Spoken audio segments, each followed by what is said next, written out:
Husband is not used to that, like vintage style. So he said he'll do the ceiling, but I'll do it anyways until he actually does the actual proper ceiling. And I have some changes that I want to do to the room, but I'm very exhausted today, and it's that time of the month for me, so I'm very, very sensitive, and I need to drink my ginger tea.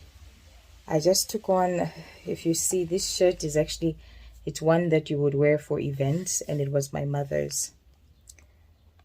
So I just took it and I said, I want something very loose where I don't feel like I'm wearing anything because it's so hot.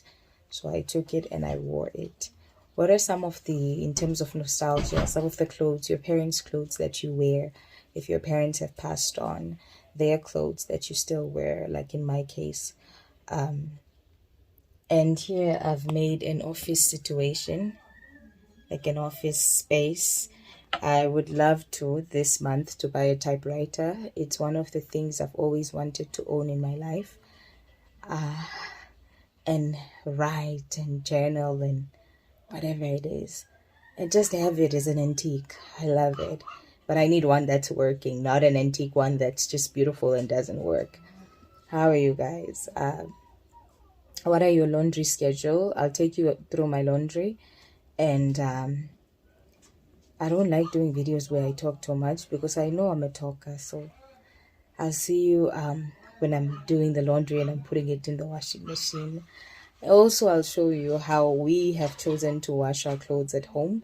We use something, unlike using powdered soap for washing the clothes or so on and so on, we use bar soap where we cook it in the stove, boil it, add water. This has been an easy, effective way that helps. And also the bar soap is one you can buy at the shop, or I want to start making my own bar soap, which would be very good for my clothes. But this one is also, it works. So what about you guys? Do you have a laundry schedule? When do you wash your clothes? Do you wash them like me when it's necessary, when you're running out of clothes? And what are some of the changes you'd like to make in your life before we enter the festive season, or the festive month for December?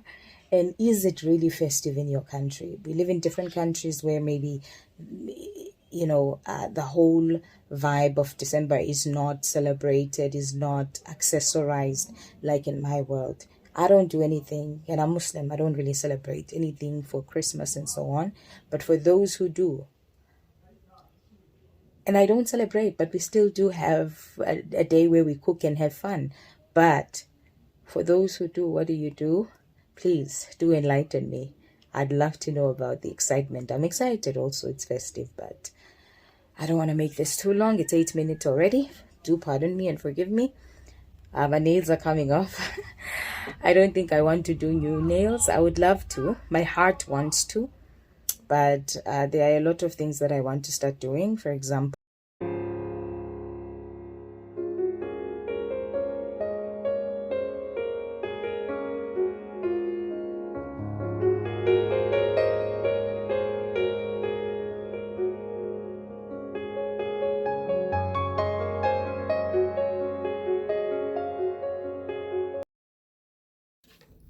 on the many things that I'd love to try, I would want to explore recipes for sourdough, and also just to perfect my art and my craft, especially in my sourdough starter.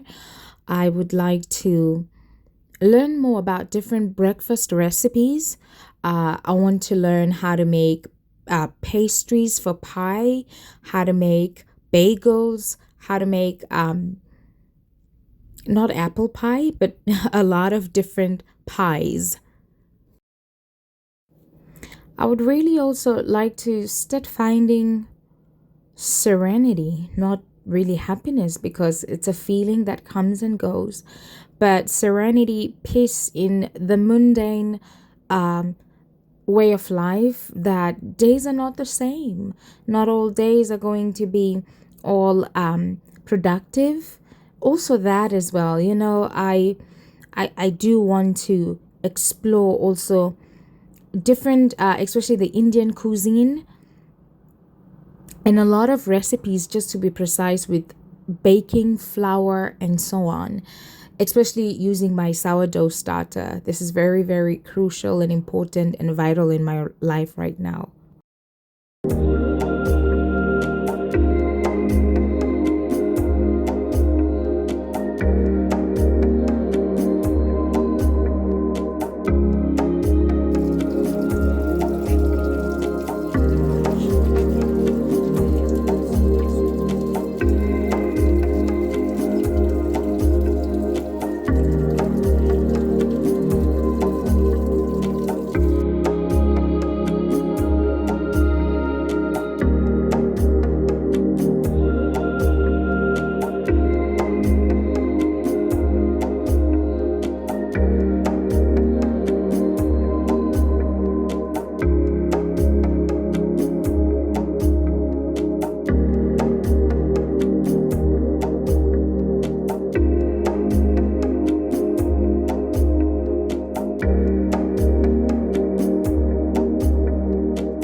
My mind and my head was going back and forth.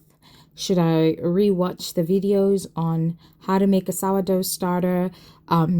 Is it going to go well? Is it going to be perfect? But here's a picture right here that I inserted of 24 hours, like before and after 24 hours. And I was worrying my head because I've been reading a lot of books about sourdough, especially one by an amazing YouTuber from House on Boone, Lisa Bass, on sourdough starter.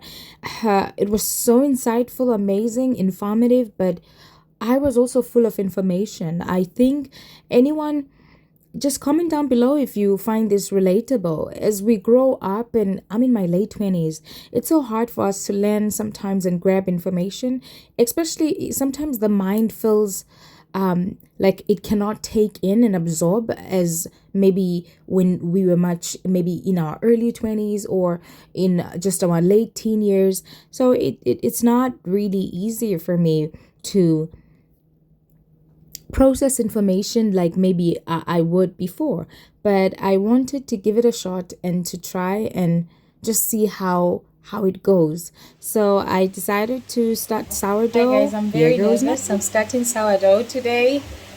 I mean, the only way to get something right is just by starting, getting it wrong, and then eventually getting it right.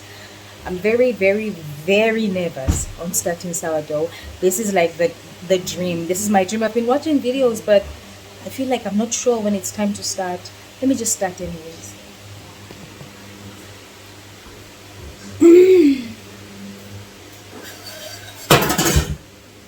So I have here a half a cup and quarter here. Now, something terrible happened as I was so excited to show, show this segment and this part of the process of how I made the starter. But then because I'm filming and there I pause and sometimes I resume. So I found out actually that the whole process and steps were actually on pause. So I had to resume, and I was very mad actually. I couldn't believe this. I'm like, oh my God, what's the point? But what happened is that I did not know that the measuring cups, silly me, that the measuring cups actually have the numbers. Please don't judge. Please don't. Seriously. I know it's a measuring cup, and my niece actually told me this, that oh, here are the numbers on the side of where the handle, like where you're holding. And I was like, oh my God, how silly of me. But this part it wasn't showing, and it just came to this point, and I decided to just mute it because my dad was cracking jokes, and it was so just unnecessary for you guys to hear that noise. Very good on my measuring. I'm going to buy an electric scale this month. I have to. I've got no choice. Wish me well. I'm going to check this. I have to read more. I'm reading a book on sourdough. My head is full. It's full of information that I can no longer be able to now tell which is which and what is what. So I'll have to check it. Every day I have to check it with you guys if it's growing and fermenting well. Because I'm going to pick a spot for it where I know that it will be uninterrupted and undisturbed. I'm excited. I'm excited. I'm excited. Here's to sourdough. Hooray! After making my starter and putting it in the right spot, and I've read that for sourdough, actually, when you live in very hot or a warm climate, it really thrives very well. But that does not mean that you have the best advantage. There could be also some disadvantages as well. Or you may have to feed it more, I think. I'm not sure, but just this is what I think. So here's the thing about being in the kitchen as a homemaker on a particular day or every day, if you're always in the kitchen and you have maybe children and so on. You want to explore everything. You want to try everything. So I decided, let me just make pancakes, and I was getting hungry because I'd been doing laundry, and also I was making the starter. I was feeling like hungry, and hanging the clothes, this and that. So I decided, let me just make pancakes. But I wanted the perfect texture and thickness and crunchiness. So I decided why not use this wheat or einkorn flour to make pancakes, because prior I was using all-purpose flour, and it was giving me great pancakes, to be honest, but it was more like gooey, mushy, taste and texture. It wasn't giving me like that, like those kind of pancakes that I once ate at a hotel. I had a travel vlog, where I went to the hotel for the first time, and I had enjoyed breakfast of pancakes and mince stew or curry. So I wanted the very same. I've been yearning for that very same texture, taste, thickness of pancake. So I was thinking, what if it started with an what if? What if it is actually the secret lies in the kind of flour that you're using. And this one is a traditional flour. So I said, let me try this one. And on trying this kind of for this flour, the pancakes came out so beautifully thick, very crunchy because I'd added muesli, and also very dry like bread. So it really felt like bread. I said, wow, this was a discovery for me. And sometimes just because we don't grow up in the same areas where we get exposed to a whole lot of things, where we're even our social ranking allows us to be exposed to greater things. So sometimes for me it's all amazing, it's all like, wow, I didn't know this. So I discovered that wheat flour for me gives me the kind of dream pancake that I had been anticipating, wishing, wanting, yearning for. And another discovery, please do share with me, that I made. Look at how great this looks exactly right now. Another discovery that I made is the whole measuring cups thing. I know they are called measuring cups. Silly me. I was supposed to, it's like one of those things that explains itself. I was supposed to think it's a measuring cup. It must have measuring or some measurement or numbers on the side or on the holder. But I never thought like that.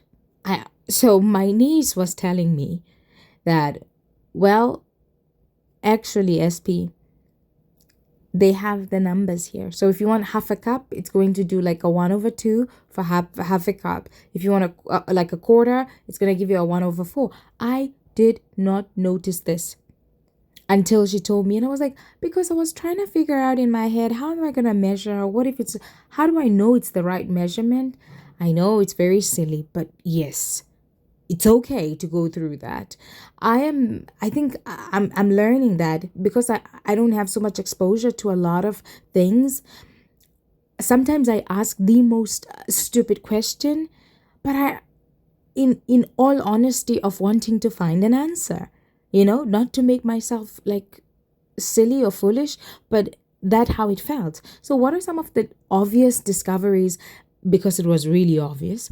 What are some of the obvious discoveries that you're making, that you're discovering and finding in your homemaking journey? So for me, it was finally getting the dream taste because of understanding that different kinds of flours or flour will give you different kinds of textures for food, different kinds of food that you're making from scratch, and also the measuring cups actually have numbers on the side. So those are some of the things that I discovered on this vlog, and I was so excited. Like the almost half of the day I was so excited about, oh, this is what it's like. Oh, that's what it's like. So it was very exciting for me. Sometimes it could be simple discoveries, but that really make your day. And as obvious as sometimes they may be, but maybe they weren't obvious to you, which is normal. So what do you guys think? I mean, pals, look at my pancakes. They're looking so great. And they're very dry, actually. That's what I loved. I knew that they could go well with soup. They could go well with stew or curries. I was just out of words. It was so nice. And it tasted more like I'm eating bread, because I've been thinking that it's so hard to buy bread, to purchase bread. It's not something that one will be able, especially in my case, I can't afford it every day, but we are buying it every day sometimes. So what can I substitute bread for? And I've watched people make pancakes, and I'm like, how come I'm following the recipe, but I don't get the same in terms of texture, thickness, and so on. So when I decided to use wheat flour, I knew that I could just make pancake every day. I could eat pancakes. I always wondered how people eat pancakes on a day to day basis, but now I know that pancakes can just suit the occasion. You can make them to be more like bread type, you can make them to be more like gooey and mushy, more like that. You can make them in each and every way that you like, just to suit the event and the time and what you're eating them, like a side dish you're eating them with. So let's talk about discoveries. Let's just say this part and this segment is to talk about some of the discoveries that you have made while making certain recipes, or maybe discoveries you made while making food or meals from scratch.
That's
Yellow.